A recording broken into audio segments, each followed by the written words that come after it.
Bonjour, j'espère que vous allez bien, moi ça va mieux et oui je suis trop contente de pouvoir enfin refilmer. Aujourd'hui je me suis dit que pour changer un peu et varier les plaisirs, j'allais faire un book tag, donc c'est un book tag le livre qui, je sais pas si c'est un book tag qu'on voit beaucoup sur Booktube. Moi c'est des questions que j'ai vues un peu sur internet, j'ai farfouillé, j'ai réfléchi aussi à des questions qui pourraient être un peu sympas et avec des livres dont je n'ai pas encore parlé et je me suis dit que ça pourrait être sympa aussi que vous appreniez mieux à me connaître. Si jamais le book tag vous intéresse et vous voulez le refaire, je mettrai toutes les questions dans la barre de description. N'hésitez pas vous aussi en commentaire à répondre à quelques-unes des questions qui vous ont interpellé ou que vous avez trouvé plutôt originales. Et si jamais cette vidéo t'a plu, bah n'hésite pas à t'abonner et à me suivre pour les prochaines vidéos. Je publie tous les lundis à 18h sauf quand je suis malade. Ce qui était le cas la semaine dernière. Et je suis trop contente parce que j'ai 15 questions, donc ça va être peut-être un peu long, j'essaierai de faire en sorte que ça soit pas trop long, et avec plein de livres divers et variés. Certains j'en ai déjà parlé, d'autres pas. Et puis c'est pas le but de la vidéo, c'est pas non plus que je fasse des revues à chaque livre, sinon ça durerait 3 heures, mais c'est que vous puissiez vous rendre compte un peu de ce que je lis et voir s'il y a des choses qui vous pourraient potentiellement vous intéresser. Et n'hésitez pas à me dire si par contre vous n'êtes pas d'accord avec moi, genre s'il y a une question où je pose un livre et que vous êtes en mode bah non, pas du tout, je suis pas d'accord parce que j'ai lu le livre et je ne te rejoins pas, je serais ravie de pouvoir en débattre un peu en commentaire. Je crois que j'ai tout dit et on va attaquer tout de suite parce que il y a quand même 15 questions, du coup c'est parti. Question numéro 1, le livre qui m'a fait rire.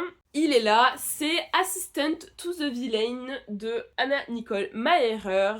Je l'ai trouvé très drôle parce que c'est bourré d'humour, donc plusieurs fois j'ai pouffé de rire. Les personnages sont très drôles, les joutes verbales, les situations cocasses, le style d'écriture, le fait que ça prenne un peu le contre-pied du conte. Voilà, je trouve que c'est un livre très drôle. Donc si vous l'avez lu, n'hésitez pas à me dire si vous avez trouvé ça plutôt drôle ou si au contraire vous êtes un peu moins sensible à ce style d'humour. Deuxième question, le livre qui t'a fait aimer la lecture. Alors, le livre où j'ai vraiment eu le déclic, je ne l'ai pas avec moi, c'était quand j'étais au lycée, en première, en 3 de français, nous avait fait lire un roman qui s'appelle Au revoir là-haut de Pierre Lemaitre, qui est, je pense, une référence et que tout le monde connaît parce qu'il a été adapté au cinéma, il a eu le prix Goncourt en je ne sais plus quelle année, je pense en 2013-2014, si je dis pas de bêtises. En fait, dans mon souvenir, j'ai vraiment eu un déclic parce que déjà, le style de Pierre Lemaitre était très percutant, très drôle, très incisif, bourré d'humour malgré le contexte historique parce que ça se passe pendant l'entre-deux-guerres.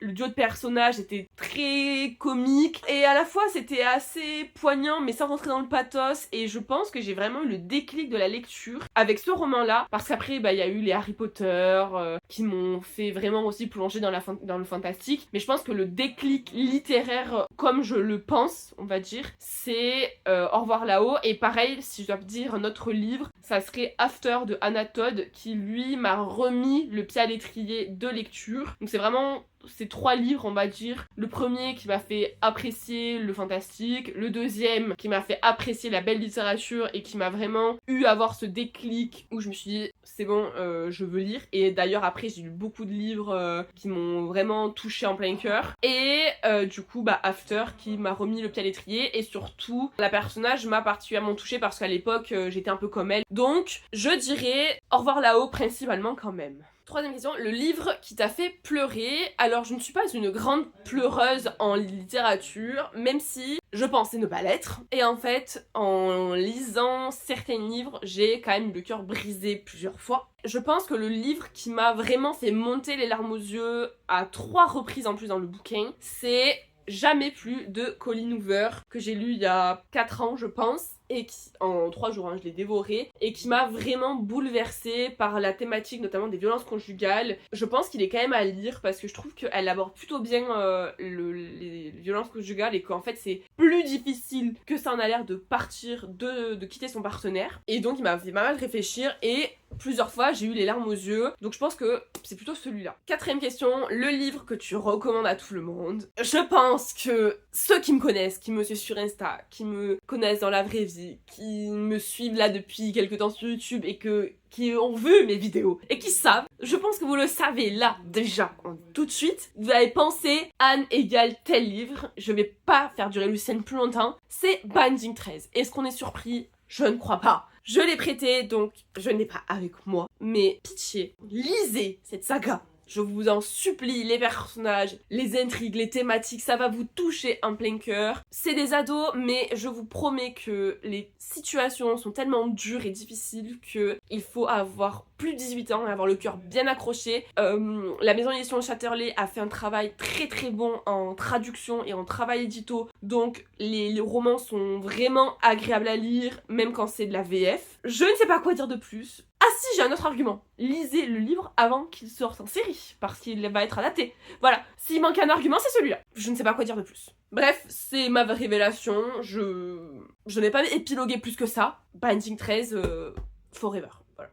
5e question, qui est quel est le livre qui t'a brisé le cœur? J'ai choisi Just Wanna Be Your Brother de Nin Gorman et Mathieu Guibé parce que lorsque je l'ai lu, pareil, il y a 4 ans, à peu près la même année que Jamais Plus, je l'avais vu sur Booknode. Je ne savais pas que c'était une saga, donc en fait c'est le préquel de Ash is Falling for the Sky. Et c'est un roman qui m'a bouleversée sur la relation entre Ash et Zach parce que elle est très belle et c'est une très très belle amitié et en fait je peux pas trop en dire parce que sinon ça peut peut-être spoiler ceux qui veulent lire la saga Ash is Falling for the Sky et je trouve dommage d'ailleurs qu'on ne l'ait pas assez vu à l'époque quand il est sorti sur les réseaux sociaux. Je ne l'ai pas beaucoup vu en revue, en avis ou quoi et je pense qu'il mérite d'être lu en tant qu'indépendant parce que moi je l'ai lu indépendamment avant d'avoir lu Ash is Falling for the Sky parce que il est très bien construit, très bien mené, c'est une belle bande d'amis, un beau fan family, enfin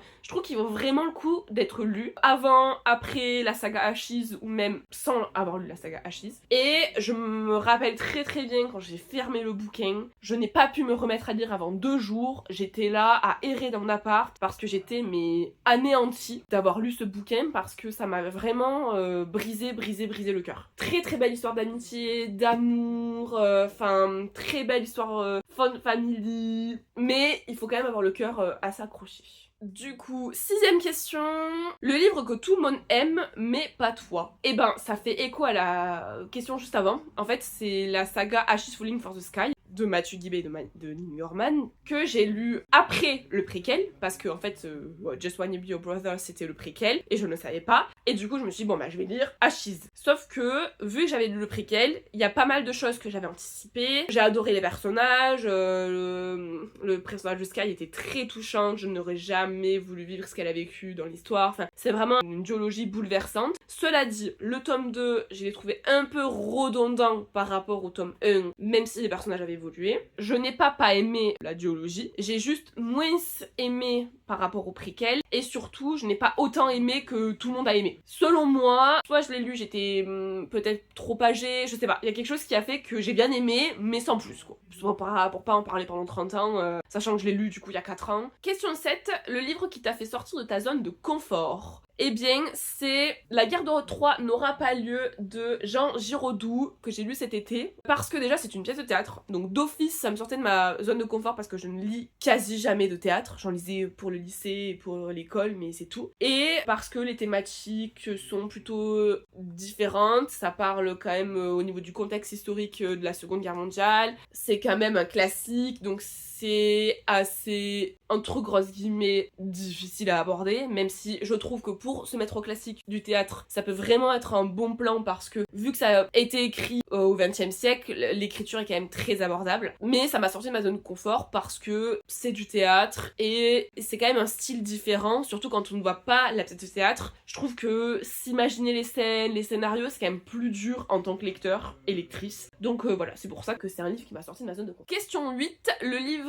qui t'a marqué longtemps après l'avoir lu. Est-ce qu'on est surpris? C'est Keeping 13 de Chloé Walsh, donc la suite de Binding 13. Une belle bête, on va pas se mentir, que j'ai savouré en mai 2025, à la suite d'avoir lu Binding 13, que j'ai adoré. Et je l'ai savouré parce que je voulais rester auprès de Shannon et Johnny. de tous les amis de Tommen, et c'est un livre, quand je l'ai fermé quand même, je me rappelle très très bien, j'allais au taf en vélo, enfin voilà, je faisais ma vie, et j'y repensais tout le temps. J'y repensais, je repensais à Shannon et Johnny, j'avais le cœur à la fois soulagé, à la fois encore piqué, c'était assez particulier à vivre comme remise d'une lecture, mais ça vaut le détour, et je pense que si un livre vous fait vivre ça, c'est que c'est un très bon livre et que c'est une très belle histoire, et pour le coup, Keeping Sorting est vraiment incroyable. Donc voilà, pendant plusieurs jours, plusieurs semaines, je me remémorais les scènes, les chapitres, les dialogues. Vraiment, c'était cette lecture,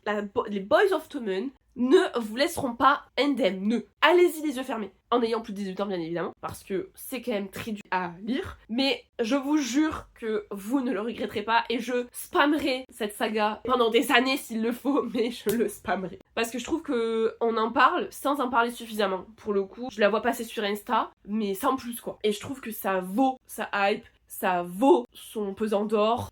C'est extraordinaire. Question numéro 9, le livre que tu voudrais lire à nouveau pour la première fois. The Love Hypothesis de Ali Hazelwood. Est-ce que j'ai besoin de parler? Parce que je voudrais redécouvrir l'histoire de Adam et Holly, je voudrais redécouvrir les thématiques de l'université, je voudrais redécouvrir la plume de l'autrice, son humour, je voudrais redécouvrir ses amitiés, cette histoire, je voudrais redécouvrir l'histoire d'amour d'Adam et Holly. Pareil, quand je l'ai fini en 2 jours à l'époque, quand je l'ai fini il y a 2-3 ans, je l'ai relu même dans la foulée parce que j'étais vraiment marquée, et je pense que c'est le genre d'histoire qui fait du bien à lire. Même si la thématique sur l'université et la place des femmes à l'université n'est pas évidente, je pense que c'est quand même une histoire qui est belle et qui fait du bien. Question numéro 10, le livre que tu pourrais relire 100 fois. Clairement, c'est Les Manoirs de Evelyn Mérizoux-Pélène que je pourrais relire 100 fois. D'ailleurs, fun fact, je me refais la saga. Donc là, j'ai lu les 3 premiers tomes. Je pense que je lirai le tome 4 et 5 sans doute à Halloween. En tout cas, au moins le tome 4 à Halloween, parce que le tome 4, je pense que s'il y a une période où il faut lire le tome 4, c'est Halloween.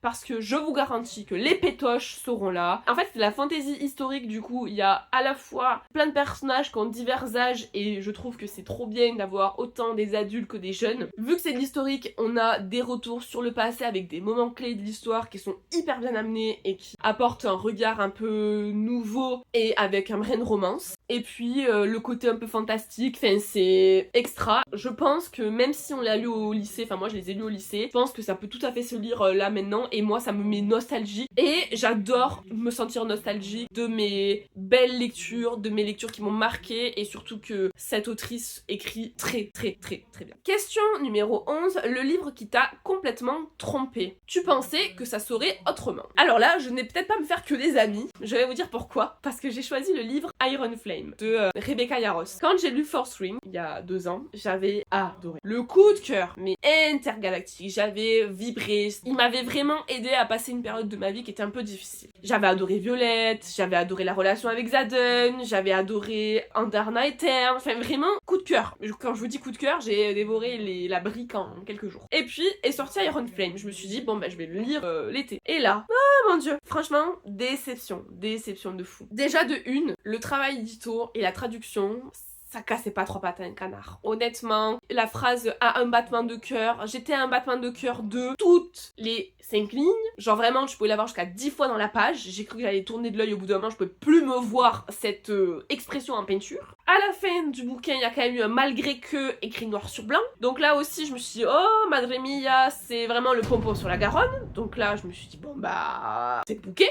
Ensuite, il y a quand même eu des longueurs dans le roman. Il y a des passages où ça brasse de l'air. Je trouvais que c'était pas forcément pertinent. Et troisième point, c'était la fantaisie qui était complètement au deuxième plan. C'est une romantaisie, donc je m'attendais à ce qu'il y ait autant de romance que de fantaisie, ce qui est normal, et j'ai adoré la relation avec Xaden. Mais dans le tome 2, on était quand même plus sur une romance que fantaisie. Au bout de, je sais pas, de la moitié ou des 2/3, la fantaisie est à nouveau revenue un peu au premier plan. Enfin, je sais pas, il y a quelque chose qui m'a dérangé. Alors c'était pas une mauvaise lecture, parce qu'il y a quand même 2-3 petits twists et tout qui m'ont marqué, quand même eu les larmes aux yeux à un moment. C'est pas une mauvaise lecture, mais je m'attendais mais tellement à mieux, et j'avais tellement aimé Fourth Ring que j'étais très déçue. Donc je crois que je l'avais noté 4 sur 5, donc ce qui est pas mauvais, mais Fourth Ring, je l'avais mis un coup de cœur énorme, et en fait Onyx Storm et sorti que l'année dernière, donc un an après Iron Flame. Et en fait, un an était passé, j'avais vu beaucoup d'avis très mitigés sur Onyx Storm. Et du coup, je me suis dit, tu sais quoi, je vais pas lire le Onyx Storm. Et j'attends que tout soit retravaillé niveau édito, que tout sorte en poche et je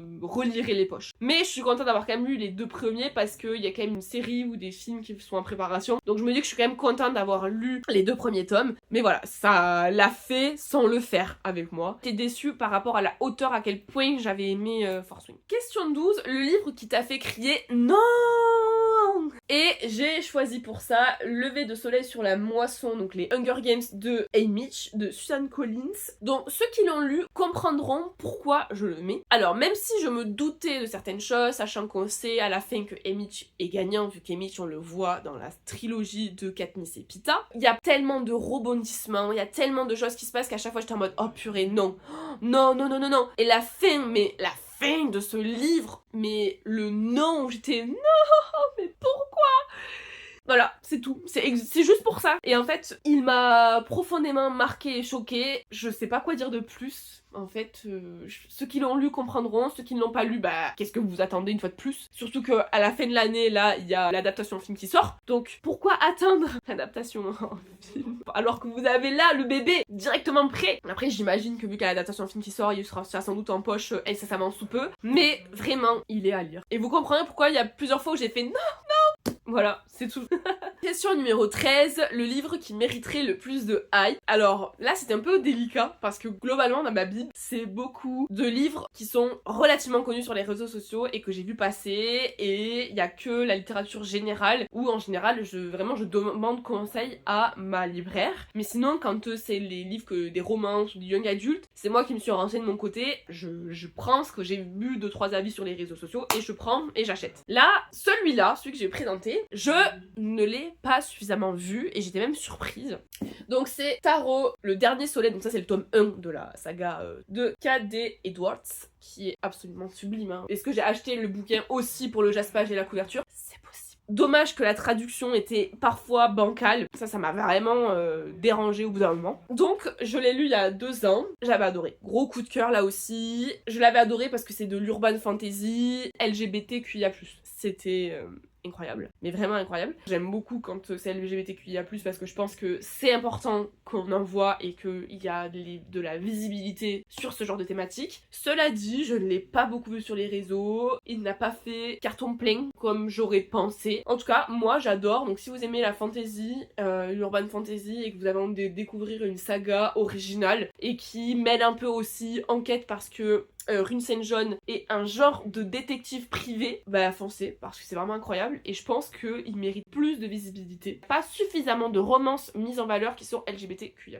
Question 14, le livre qui ferait la meilleure adaptation sur le petit ou le grand écran. Et là, c'était un peu difficile à choisir parce que beaucoup de livres dans la bibliothèque, une fois de plus, vont être adaptés ou ont déjà été adaptés. Par exemple, Au revoir la voix a été déjà adapté, Jamais plus a été adapté, The Love Hypothesis va être adapté, Binding 13, Keeping 13, etc. va être adapté, la saga des Charcots a été adaptée. Et du coup, je me suis dit, mais qu'est-ce qui pourrait être adapté qui serait incroyable? Et là, j'ai repensé à quand j'ai découvert et quand j'ai lu. Tadam! Blackwater de Michael McDowell, publié chez Monsieur Toussaint Louverture. Je pense que vous avez remarqué que c'était Monsieur Toussaint Louverture parce qu'il n'y a que cette maison d'édition qui fait ce travail d'orfèvre. Et je me rappelle quand je l'ai lu, je me suis dit mais waouh, je le verrais trop adapté soit en série, soit en dessin animé un peu type Les Malheurs de Sophie, un peu à l'ancienne, parce que j'avais la vision en fait. Je trouve qu'il y avait vraiment une vibe à être adaptée et je pense que ça mérite mais tellement une adaptation. Pour moi c'est tellement une saga mais incroyable. C'est une saga familiale sur fond historique avec un peu des touches de surnaturel. Ça fait un peu peur. Je suis une grosse pétocharde, je n'ai pas trop eu peur. Enfin si le tome de la maison était quand même un peu...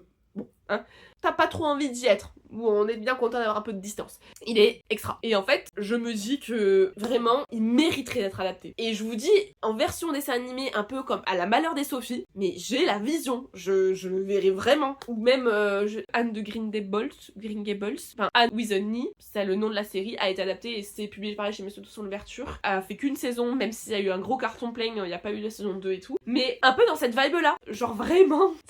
ça mériterait de fou. Bref, je vais arrêter de me répéter. Mais voilà. Et d'ailleurs, si vous n'avez jamais lu Blackwater, foncez. Parce que déjà, d'une, vous aurez des super beaux livres au format poche et pas très cher. Et c'est une histoire avec du féminisme avant-gardiste. Enfin, pépite. Il faudrait que je fasse une vidéo dédiée au Blackwater et à la maison de Monsieur Toussaint Louverture en général. Je me la mets, hop, dans un coin de ma tête pour une prochaine vidéo. Et pour finir, question 15, le livre avec le meilleur plot twist. Alors là, c'était un peu dur à répondre parce que j'ai lu pas mal de polars. Mon trait toxique, c'est de deviner le méchant, enfin le coupable, avant l'enquêteur. Et du coup, je me suis dit, boudu, qu'est-ce que je vais présenter comme bouquin? Parce qu'en fait, j'arrive souvent à pré-shot les plot twists. Et je me suis dit, il y en a un quand même qui m'est tout de suite venu à l'esprit parce que je n'ai pas pré-shot le plot twist, même je n'ai pas pré-shot les deux plot twists. Et c'est La librairie des chats noirs de Pier Giorgio Polizzi, parce que c'est un espèce de cozy mystery, même si je pense qu'il est quand même assez sanglant pour être un cozy mystery, mais vu que c'est un libraire qui mène l'enquête avec les deux chats noirs, Miss Marple et Hercule Poirot, je crois qu'ils s'appellent comme ça les chats noirs. Bon, je crois que c'est le nom des chats noirs, mais à confirmer, il y en a un qui s'appelle Miss Marple, c'est sûr et certain. Et bref, du coup, on a Marcio de mener l'enquête de son côté parce qu'il y a des meurtres, etc. Et il mène l'enquête avec son club de polar, son book club de polar. J'en ai un souvenir, mais encore là, très présent. Et puis, les plot twists, j'étais quoi? Mais je m'y attendais pas, vraiment, je vous jure, les deux plot twists quasiment enchaînés, je ne m'y attendais pas. Les meilleurs plot twists, clairement. Et voilà, c'est tout pour cette vidéo, j'espère qu'elle vous aura plu. N'hésitez pas vous à répondre à quelques questions qui vous auront le plus parlé. Sachez que je suis trop contente d'avoir fait cette vidéo, je suis trop contente de revenir sur YouTube. Enfin plus, je me répète, mais je me régale à faire des vidéos sur YouTube. C'est un vrai plaisir de parler de livres qui me parlent, que j'ai aimé, de pouvoir échanger avec d'autres lecteurs et lectrices. Et c'est un pur bonheur. Voilà, c'est mon petit bonheur là depuis septembre 2025 et je suis trop contente d'avoir passé le cap. En tout cas, n'hésitez pas à me suivre sur Insta si jamais pour voir un peu plus ma vie au quotidien et avoir des avis littéraires. Et puis à vous abonner si vous ne l'avez toujours pas fait et à liker la vidéo si la vidéo vous a plu. Je vous souhaite une excellente soirée, une excellente semaine et je vous dis à la semaine prochaine. Salut!